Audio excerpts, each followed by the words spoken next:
Now, that young man with the vision, the guy you met in 1979, the reason I think lots of us are here, y'all ready for Terry Hodel?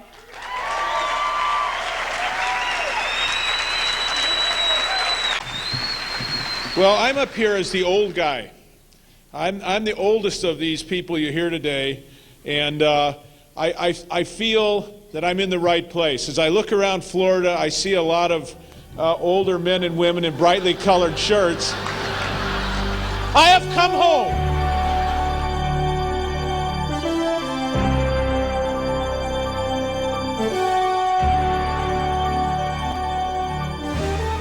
This is the story of a man.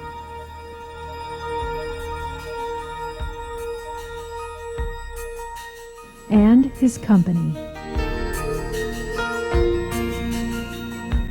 In 1948, Sonoma Mortgage was founded in Santa Rosa, California.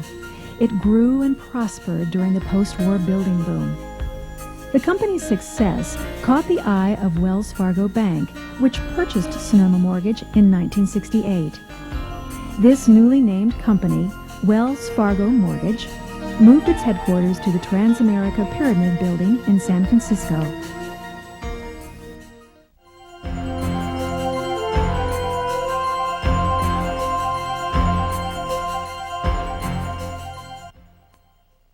The transition of Sonoma Mortgage to Wells Fargo came in the 60s. At that time, we had created a servicing portfolio of Wells, approximately $450 million, which was then a sizable account, but certainly minuscule to what Terry has done with North American Mortgage Company. Well, it was clear. I hired Terry at a time when the Wells Fargo Mortgage Company, which was the predecessor company, was having some problems, and we did not have any internal candidates. So we went outside.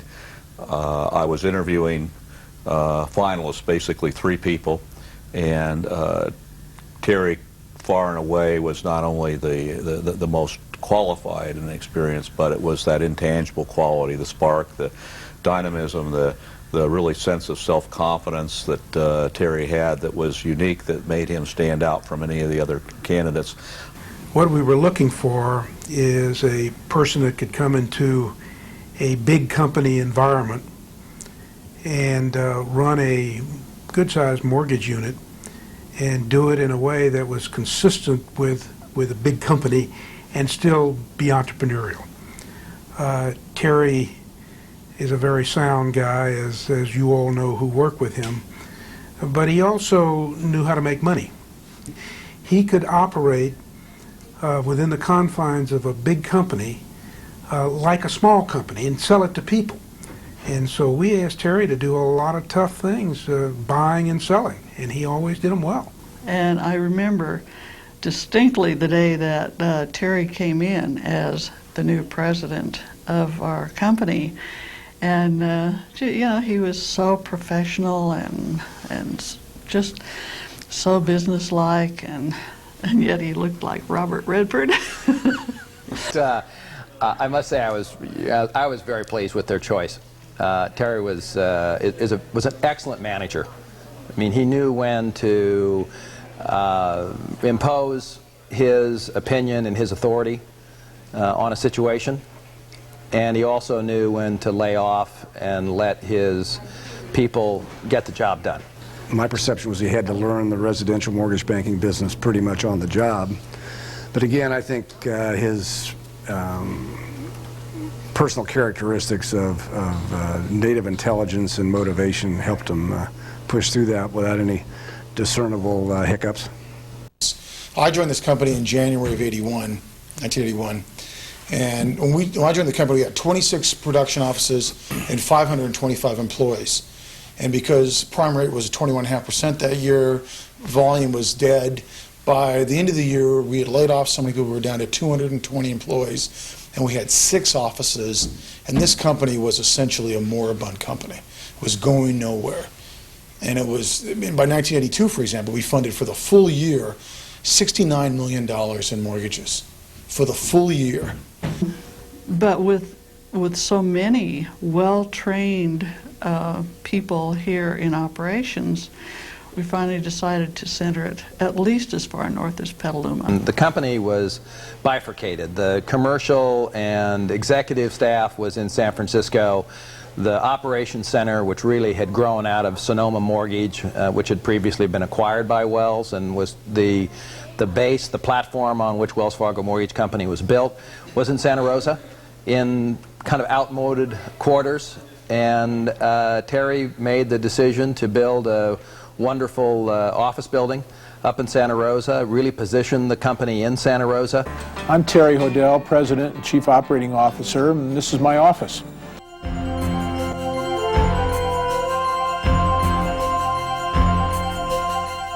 One of the most difficult decisions for me was to sell the company. And clearly, Terry had built a management team and built a company that had a great deal of value, but in terms of the strategic direction of Wells Fargo and where we were trying to go, the potential volatility that there was embedded in the business, it no longer strategically makes sense for us. And the thing that was most important and what attracted me immediately to Wells Fargo was that the bank always had the reputation of having good management in all their businesses. And that's key, in my opinion, to the success of any enterprise. Immediately upon being sold by Wells Fargo, we had a company that was really in the form of a crisis. And I think Terry's commitment and drive, and most importantly, the leadership, led us to do great things. A company had very little capital, had no name that nobody knew of. I mean, you know, we spent the first year of our name telling people we weren't a transmission company, that we really were IMCO, and it's incredible what we were able to do and what the company's become, and that's Terry. During the early IMCO days, the company did business in California and Hawaii exclusively. Starting with a small spot retail operation, IMCO expanded into the retail builder business, added a successful wholesale distribution channel, and began its first telemarketing-based production group. There's no such thing as a free lunch, right? Well, I'm glad to be here, and I'm glad that you're all here. I understand that Mike arranged a nice night last night. He said that they were going to have limousines take you to the finest restaurant in Santa Rosa. That's what happened? Isn't this the income property group? Oh, you're the wholesale. You're going in a bus to a slop shop. In the late 1980s, IMCO's management team made a strategic decision to expand its geographic horizons, beginning with a move into the Southwest. The second day that I went to work for Terry, he stuck his head in the office and he said, "Have you ever heard of North American Mortgage Company? They're down in Texas and they're for sale. Why don't you and Pete get on a plane, fly down there and buy them?" First of all, I was amazed that he gave us that much autonomy. And that was sort of the start of the growth outside of California. Along with expansion came the need to assure a constant supply of money to fund IMCO's growing loan production. As a struggling standalone mortgage banker, the company was dependent on maintaining solid relationships with its bankers. In early 90s, until we went public in 1992, you pick up our P&Ls, we had a negative net worth. How do you keep that company alive? The banks trusted us. Why would that be? They trusted the man. I remember when we'd be preparing for bank meetings, and we'd be kind of going over and trying to decide what the agenda was going to be, what things we were going to talk about, and Terry always had a tendency to talk about all the bad things. And I used to say to Terry, "Geez, Terry, don't you realize that, you know, everybody else who does these meetings, what they do is come in and tell all the good things, and then the bankers sit there and discount it by 20%. And we're going to go in there and say all the bad things." And so Terry had the honesty was almost to an extreme. It was his honesty, integrity, ethics that kept the banks in the line. That's the mother's milk of this business. Without that, they're gone. Without their money, we're gone. In good times, anybody can run a company. When things get tough, you have to have other characteristics, other strengths to get you through. And they're not just technical strength, they're not just knowledge of a particular business, in our case, the mortgage business. Despite the company's financial struggles, management maintained its commitment to growth and expansion. I really think that was a huge step, because that's what, had we stopped at that time, the growth, we probably would have never gone to the East Coast and the Midwest and all the other areas, because that would have stopped the growth right then. So it's a huge decision. In 1992, the company established its first East Coast foothold, buying the production offices of Virginia-based Perpetual Mortgage Company.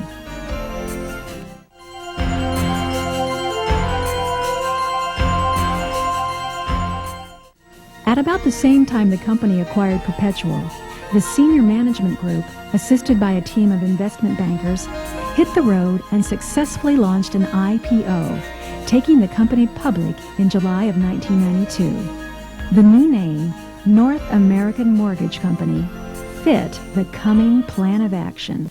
How does a company succeed? How does a company differentiate itself? In the mortgage business, there's essentially 4 elements a company can do that. You can do it through product, price, credit, or technology. And at North America, we've never had the best price. We've never had unique products that gave us an advantage. We've never had credit, the ability to make lending decisions that others haven't made. And we've never had cutting-edge technology. What has made this company grow and succeed is its commitments to its people and the ethics and the culture which have been developed. And those are all as a result of Terry. We went from being a small group in California to a national presence, one of the largest mortgage banking firms in the United States.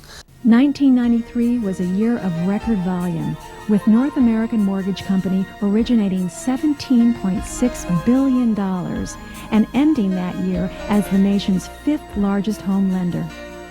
The company moved decisively into 2 new major market areas, the Midwest and the Northeast, opening 17 new loan production offices. It's taken it from being that regional or that Western or that California mortgage banker to a national presence. The boom year of 1993 yielded to a downturn in '94 that forced the senior management team to explore options that would ensure the company's long-term competitiveness and viability. A little Terry story. I mean, back in '94, when Terry, John, and I were on tour with exploring the company's strategic alternatives, which is, i.e., sell the company, we were out hitting the pavement, and things were going badly. It came upon, we were going to have a big savior, though. We had a big meeting with a major money center bank in San Francisco, and they were going to love us, and everybody, well, jobs are going to get saved and everything else. Well, anyway, we went to the meeting. It was a disaster. I mean, they thought we were a colony of lepers. I mean, nothing. They didn't want servicing. They didn't want admin. They wanted to change production, pricing, you know, everything you could imagine. Throw the manuals at the thing. It was just terrible. And I'm driving home with Terry going over the Golden Gate Bridge, and I'm kind of thinking to myself, what a wretched, horrible meeting. And just about then, Terry looks over to me and very calmly says, "Marty, could you do me a favor and kind of pull over here? I'm going to jump." By 1997, and with its national franchise complete, consolidation within the mortgage industry had left North American as one of the 2 remaining large standalone mortgage bankers. In the spring of that year, the senior management team made the difficult decision to sell the company. Their goal? To attract a buyer with a compatible business philosophy and a complementary branch network.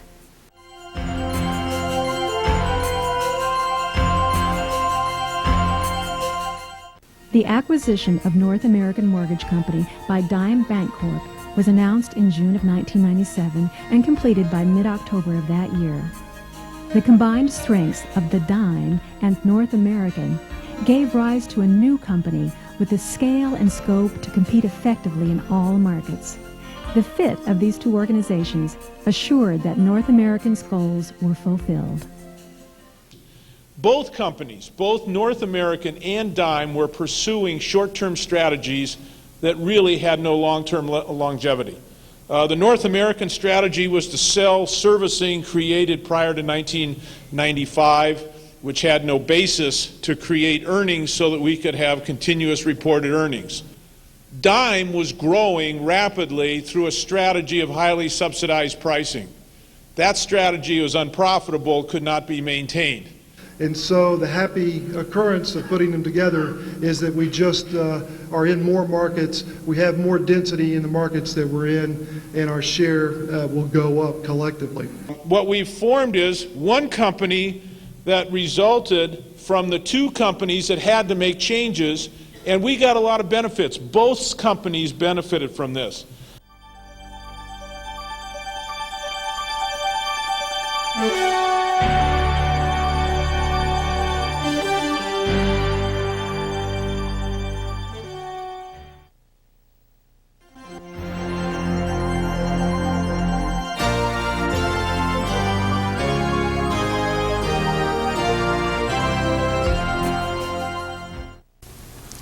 If there was one quality that you could extract from the experiences with Terry, he's a man of integrity. You could trust him. You may not like what he says, you may not like what he does, but you can trust him. Right, but he trusts his managers and his employees so much, he believes in them so much that he doesn't have to yell at you. He doesn't have to kick you in the ass to get you to do something. You work so hard not to disappoint him, not to let him down.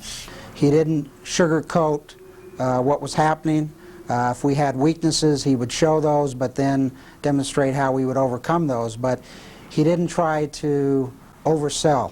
He sold through his strength of character and his honesty, and I think people came to believe in him and believe in the company because they saw that over and over. We had the really two great years of '92 and '93, followed by some pretty sorry numbers. And that's really when every year when we send out the bonuses and I put in the letter, you know, even though we didn't earn them this year, you know, we're trying to recognize your hard work. That's what I meant.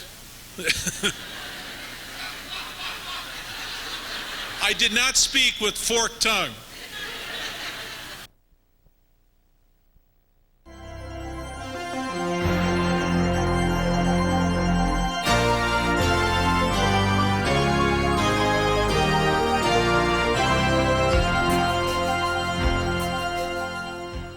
First, kind of the environment that he set for the place. I mean, it was a fun place to work. I got there at Wells Fargo Mortgage. We were doing about $320 million in residential, and with a lot of hard work, by 1982, I'd gotten it down to $90 million. I think we would all agree that we ought to cut government spending except for FHA, VA, Fannie Mae, Freddie Mac, and the new housing program to come. Those, I think we should not cut, because it's too important. But everything else, Social Security, old people, sick people, let's take it right now. Let's cut it all. And give more money to housing those that survive, right? Well, I think the thing that we should really talk about here is what a difference a year makes. Last year I was up here fat, dumb, and happy. This year I'm not happy.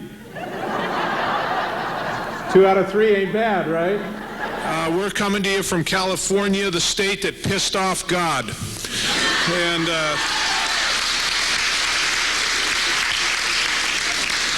we've had droughts, floods, white flies, recessions, military cutbacks, AIDS, fires, mudslides, riots, and earthquakes, and that was just last year. We're waiting for the frogs and the angel of death, and then we'll be complete.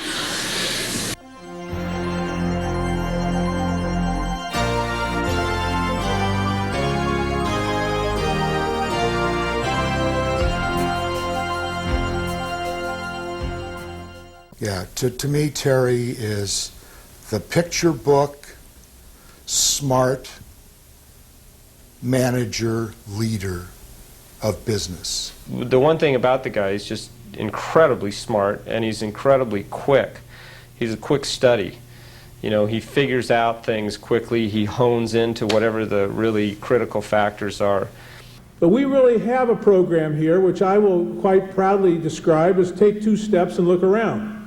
And we think we know where we're going. We're going to take 2 steps, and we're going to stick our head up, and we're going to look around and see if we're going in the right direction. If we're not going in the right direction, we're going to back up and take 2 steps in another direction. But that is the only way to deal with times of uncertainty. The fool is the one that continues on down the wrong road because he started that way. The wise person, I would think, starts over and says, well, that didn't work, let's try something else.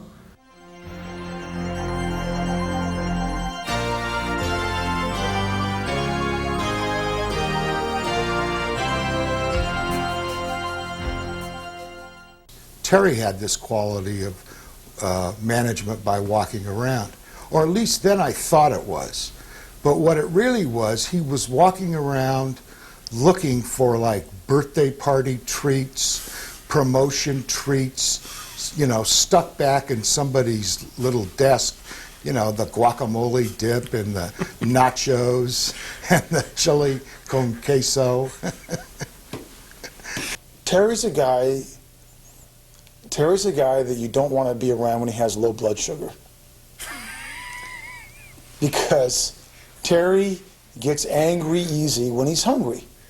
And so whenever we would have a meeting, this goes back to even the early 80s, I learned early in my career, if we were having a meeting that was going to go up to lunchtime, about 11 o'clock, in would come somebody from the cafeteria and put out some chips, some cookies, have it right there, because you don't want to go past 12 o'clock with this guy without him eating. So what we're going to talk about is what went on in the industry, what went on in the company, and then we're going to go afterwards and have some refreshments, which is, of course, my favorite part.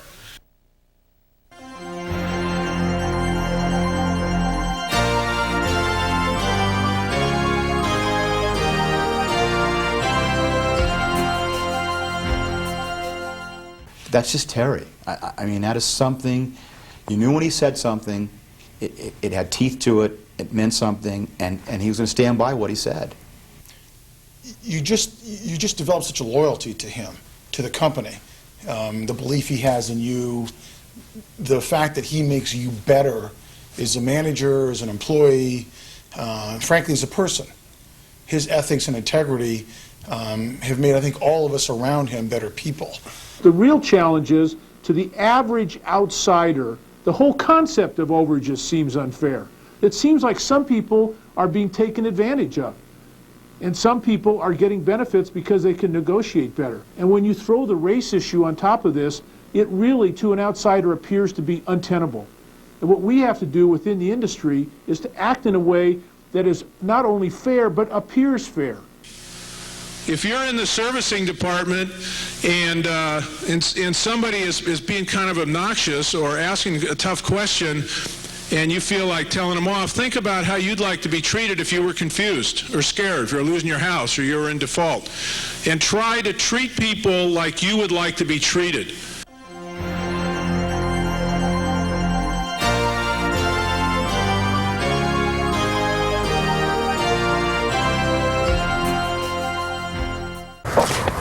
Oh, let me let that for you. Okay, where are we going? Get my shirts first. Okay, yes, sir.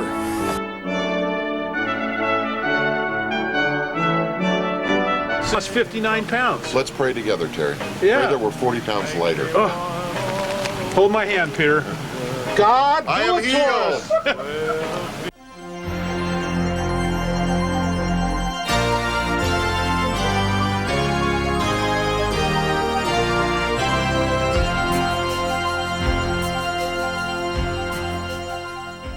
And it became pretty apparent to me quickly that he was a man of very high integrity, a man that truly believed in his role as a president. He was a natural leader, and he was somebody that I wanted to work for. So I think it was from that position of the internal personal strength he had and the quality of knowledge he had from the grassroots of this business. Nobody could fool him, and they knew it. He was a powerful leader. And the difference between him and the rest of the leaders, he was simply superior. He was just better. Terry was the ultimate leader, in my opinion. He set the tone. He had the vision. He was the glue. He held it all together. But I want to talk a little bit first about the competition in the business. It's as bad as it's ever been. The banks are back, and they have a different secret, and it's called price cutting big time. If you have decided not to get involved with the computer world, you really need to think about a new job. In 2 or 3 years, if you can't work on a computer, you probably will not be able to get a job in mortgage banking. And within 5 years, you won't be able to get a job in sales. And this will be successful. And this will be successful no matter what we have to do, because it is the key to the profitability of the company.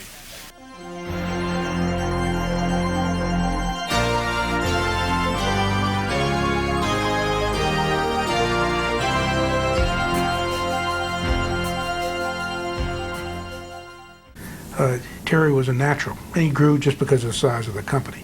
But he always had a real ability to administer people, which is what it's all about, really. There was no one single manager who went off on his or her own without having a vote and support by the whole management group. He didn't hire clones of himself, obviously. I think he did try to hire people who had the same values, and I think that was important to him. North American was kind of a hodgepodge of lots of different personalities and skill sets. Is that I think better than anybody else out there, he was able to orchestrate all these pieces and moving parts to the benefit of the team. So I think that this place is as good a company as you're going to find as far as a career opportunity, as far as a place where you can make a difference in your ideas and in your production. And I think you do well to join us. Thank you.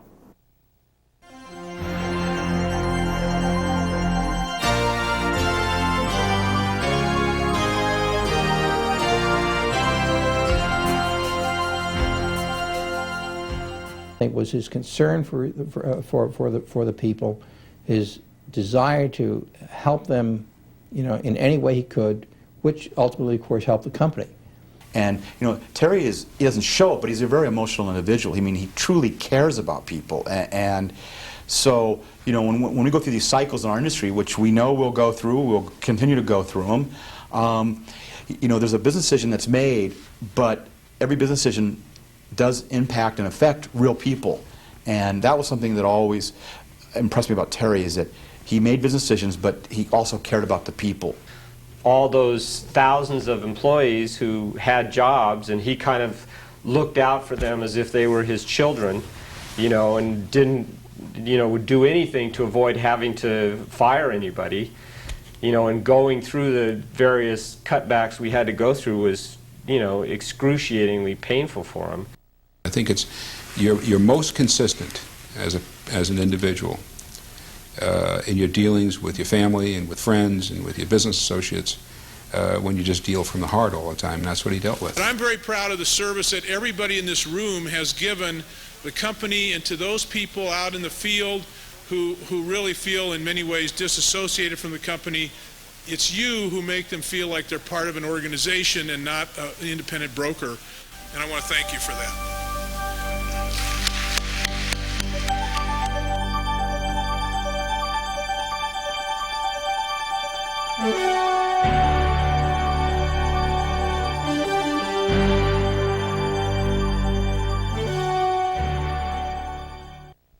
The mortgage banking industry is replete with failures, with companies that have never made it. And to have a 19-year career where he took a company that, even with the Wells Fargo sponsorship, was having problems, and made it successful enough to sell it in the marketplace, and then subsequently survive through all of the cycles that he survived through, is an obvious legacy that very few people, I think, in the industry could point to.